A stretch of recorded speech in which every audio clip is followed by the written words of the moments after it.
बिस्मिल्लाहिर्रहमानिर्रहीम। इय्याका नअबुदु व इय्याका नस्तईन। व्यूअर्स, मैं हूं जाहिद अजीज़ लंगर गपशप के प्लेटफॉर्म से। उम्मीद करता हूं आप सब लोग खैरियत से होंगे और आपके दिन अच्छे गुजर रहे होंगे। दोस्तों, आप जानते हैं कि पिछले चंद दिनों से जो नवाज़ लीग का मीडिया है, उन्होंने ढोल पीट पीट के और नाच नाच के घुंघरू जो है वो तोड़ दिए थे। स्पेशली फैज़ हमीद के मामले के ऊपर कि अब इमरान खान तो नहीं बच सकता, अब तो पीटीआई नहीं बच सकती, वगैरह वगैरह। यानी कि वो जनरल फैज़ के साथ इमरान खान को भी कसूरवार ठहरा रहे थे और स्पेशली ये लिंक क्रिएट किए जा रहे थे कि 9 मई का जो वाक़या हुआ है, इसमें फैज़ हमीद और इमरान खान की मिली भगत है।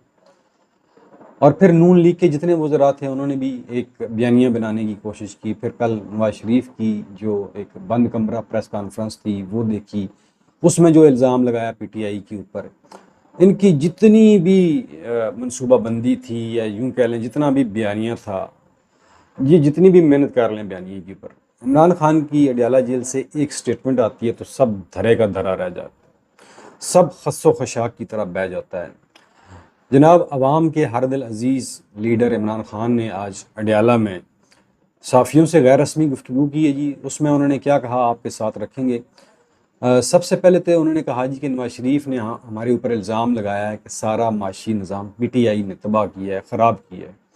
तो उन्होंने कहा जी इस बारे में मैं इतना ही कहना चाहूँगा कि आप सिर्फ इकनॉमिक सर्वे ऑफ पाकिस्तान पढ़ लें तो आपको पता चल जाएगा कि इसमें कितनी हकीकत है। और फिर उन्होंने ये कहा कि नून लीग वाले जो हैं वो $19.5 अरब का खसारा छोड़ कर गए थे और जिसकी वजह से हमें IMF के पास जाना पड़ा। बड़ी ज़बरदस्त बात की।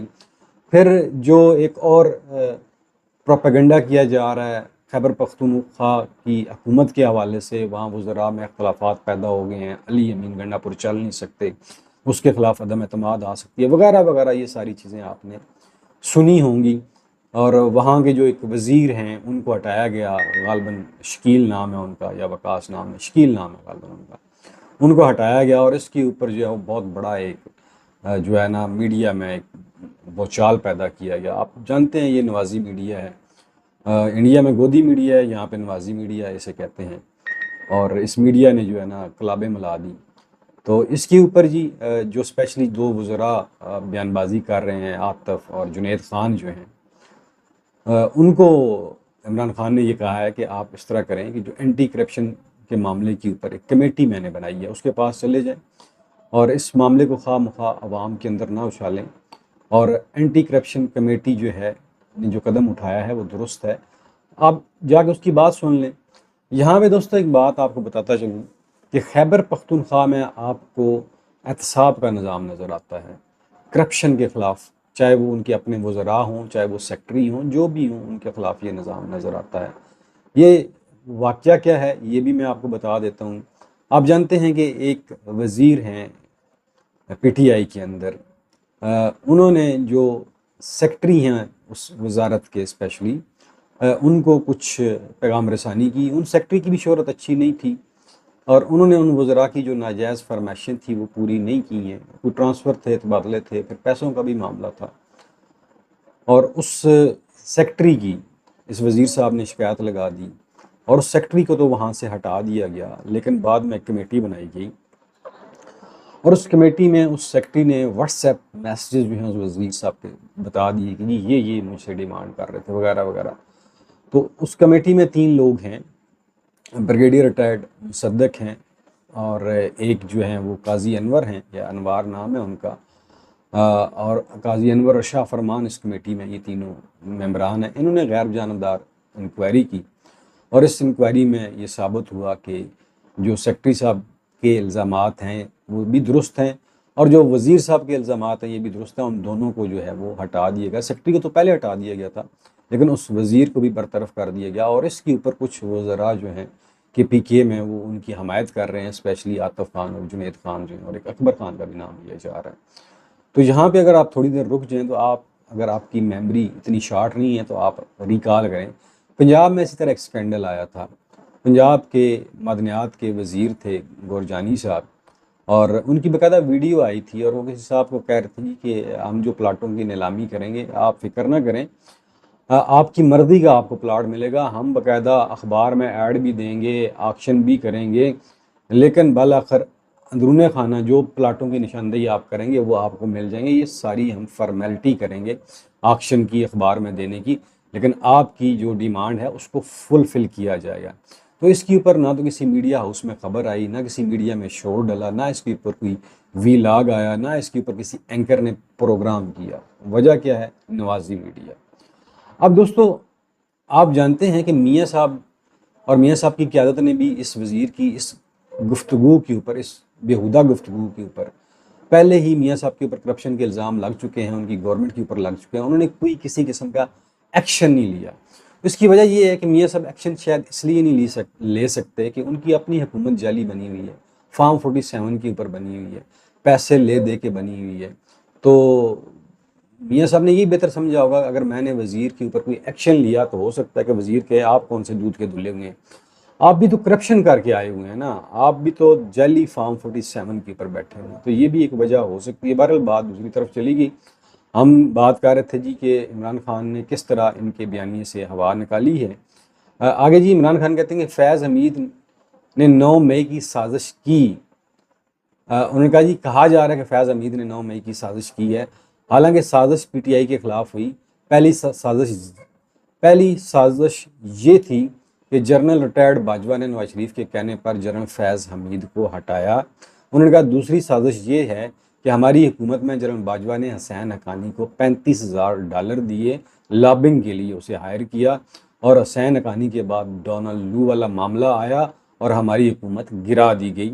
अब सुनते जाइए कि किस तरह मर्द कलंदर की एक गैर रस्मी गुफ्तगू जो है इनके पूरे बयानिए को तहस नहस कर देती है, चाहे वो नून लीग का हो, चाहे वो मुक़तदरा का हो, जिसका भी हो, चाहे वो काजी साहब का हो, चाहे वो इलेक्शन कमीशन का हो, सबको बेल के रख देता है ये।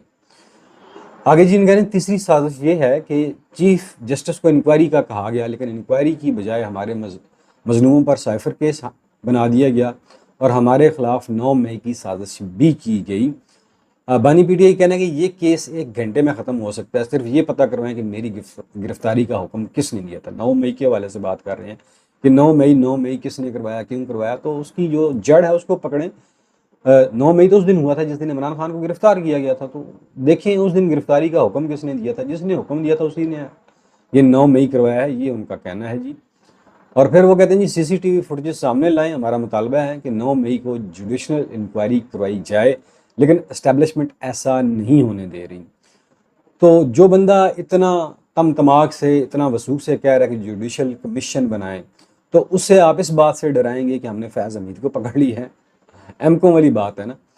और फिर कहते हैं चौथी साजिश, 8 फरवरी का इलेक्शन था जिसमें हमारा मैंडेट चोरी किया गया, हम इलेक्शन चोरी की तहकीकात का मुतालबा कर रहे हैं, और ये चीफ जस्टिस सिकंदर राजा की तारीफ़ें कर रहा है। हाँ जी, चीफ जस्टिस साहब परसों जो केस मरगला हिल वाला मोनाल वाला सुन रहे थे चीफ जस्टिस साहब, और उसमें उन्होंने जनाब पीटीआई को भी रगड़ा दिया, और फिर इससे पहले जो है इलेक्शन कमीशन की भी तारीफ़ें की। इलेक्शन कमीशन एक आइनी अदारा है वगैरह वगैरह, जिसमें 3 सीटें इन्होंने पीटीआई की जीनी थी, उसमें उन्होंने तो उस तरफ ये इशारा कर रहे हैं खान साहब कि हम जो है वो 8 फरवरी की बात कर रहे हैं, इलेक्शन हमारा चोरी हुआ है, और चीफ जस्टिस साहब इलेक्शन कमिश्नर सिकंदर राजा की तारीफ कर रहे हैं, जो सबसे बड़ा चोर है इस वक्त पाकिस्तान का, जिसने पाकिस्तान की 22 करोड़ आवाम का मैंडेट चोरी किया है, तो उसकी वो तारीफ़ें कर रहे हैं। और फिर आगे कहते हैं जी कि मुल्क में ये सब कुछ एक तरफा चल रहा है, सब कुछ चीफ जस्टिस की मुद्दत मुलाजमत में तोसी और 2/3 अक्सरियत के लिए किया जा रहा है। काजी फायज ईसा ने हमारी मजीद 3 विकेटें गिरा दी।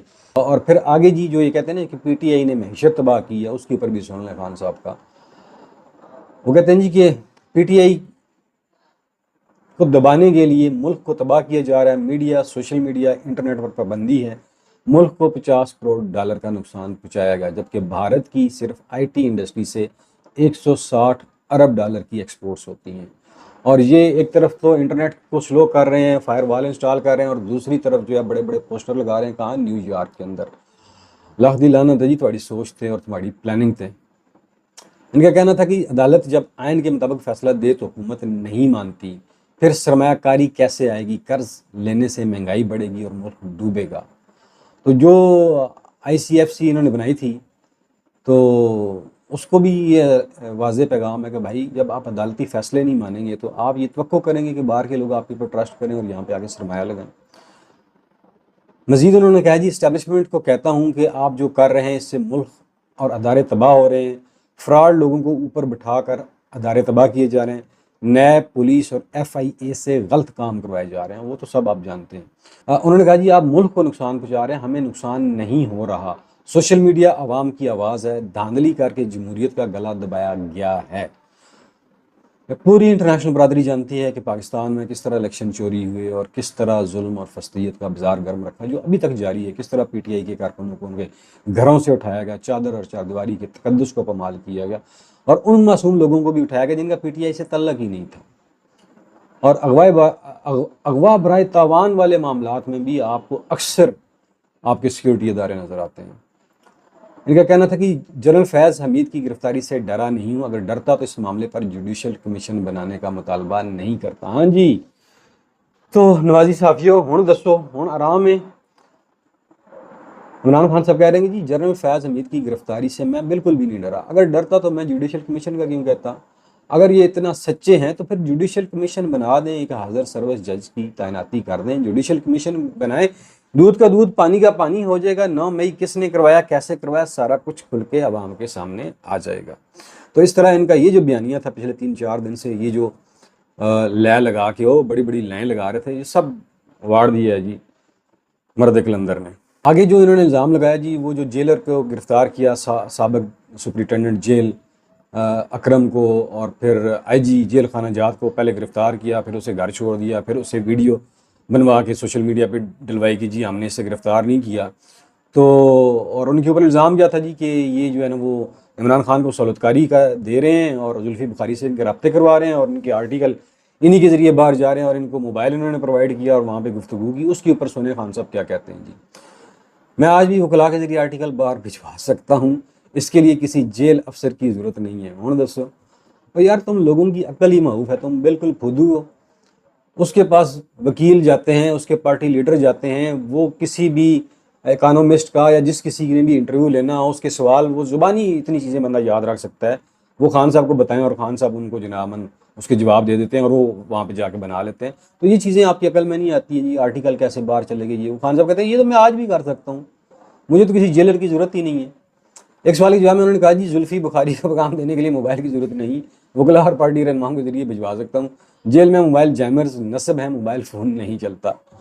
यार वैसे ਤੁਹਾਡਾ कौन है यार ਤੁਹਾਡੇ ਪਿੱਛੇ, वैसे सोचने वाली गल है, ये ਤੁਹਾਡਾ थिंकर कौन है, प्लानर कौन है, बड़ा ही घटिया किस्म ਦਾ यार। ਉਹਨੂੰ इन्ने चीज़ों का भी नहीं पता कि मैं जो कुछ करन लिया ਜਿਹੜਾ ਬਿਆਨੀਆਂ ਚਲਾਣ ਲਿਆ ਉਹਦੇ ਪਿੱਛੇ मेरी की वजनी है, मेरी आवाम ने किस तरह मेरी मारनी है। इमरान खान ने कहा जी कौमी असम्बली और सेनेट में अपोजिशन लीडर को मुझसे मुलाकात नहीं करने दी गई। उन्होंने कहा जी कि बानी PTI से मुलाकात में आप सियासत बर्बाद नहीं कर सकते। भाई एक सियासी लीडर है, सियासत की वजह से उसे कैद किया होगा, वो सियासत के ऊपर बात नहीं करेगा तो और क्या, आटा चीनी का भाव पूछेगा, मौसम का हाल पूछेगा, मौसम के ऊपर बात करेगा। अब थोड़ी सोच दी ऐसी दी तैसी। आगे जी कहते हैं जी कि मैं इनसे सियासत पर नहीं तो मौसम पर बात करूंगा, ये सबसे बड़ा मजाक है। जबकि शेर अफजल मरवत को मिलने को तैयार हूँ और शेर अफजल मरवत से मिले भी हैं, गले भी मिले हैं और उन्हें हदायत भी दे दी हैं। और 22 अगस्त को जो जलसा होना है इस्लामाबाद में, उसके लिए उन्हें कहा है जी इस जलसे में सरगर्म हो जाएं और इसमें गिले शिकवे भी हुए। और उन्होंने कहा जी 190 मिलियन पाउंड रेफरेंस से मुतल्लिक रिमार्क से वाजे किया, चीफ जस्टिस के 190 मिलियन पाउंड से मुतल्लिक रिमार्क से वाजे है कि उन्होंने जज को वाजे पैगाम दिया, हमारे खिलाफ ये रेफरेंस चीफ जस्टिस के 23 नवंबर को दिए गए आर्डर के बहस बना। यहाँ रेफरेंस चल रहा है और उधर चीफ जस्टिस इस पर रिमार्क्स दे रहे हैं। तो जो चीफ जस्टिस की किलाबे मिला रहे थे ये उनके लिए भी पैगाम है। और चीफ जस्टिस साहब तो खैर तमाम डिठाई पन के साथ मैदान में उतरे हुए हैं। शर्म हया तो खैर उन्होंने शायद कहीं पढ़ा ही नहीं है कि शर्म भी कोई चीज़ होती है, या भी कोई चीज़ होती है, कोई अखलाकियात भी कोई चीज़ होती है, कोई कोड ऑफ कंडक्ट भी कोई चीज़ होती है। ये चीफ जस्टिस ने शायद पता नहीं कैसे ये वकील बन गए और चीफ बन गए, इन्होंने ये सारी चीज़ें कहीं मेरे ख्याल में किसी डिक्शनरी में किसी किताब में पढ़ी नहीं है। इनके यहाँ शायद इनकी डेफिनेशन ही ये है कि बस टीठ बन जाओ और ज़ाती मफाद और अना के लिए डट जाओ। इस वक्त चीफ जस्टिस का जो सबसे मेन मकसद है ना वो ज़ाती ख्वाहिश है, ज़ाती अना है, ज़ाती एक्सटेंशन है।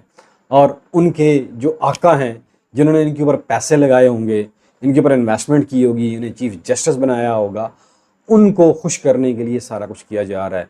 बाकी अब ये अवाम में जाके तो देखें, एक चंद कदम इस्लामाबाद में पैदल चल के तो देख लें चीफ जस्टिस साहब, वो नहीं चल सकते हैं।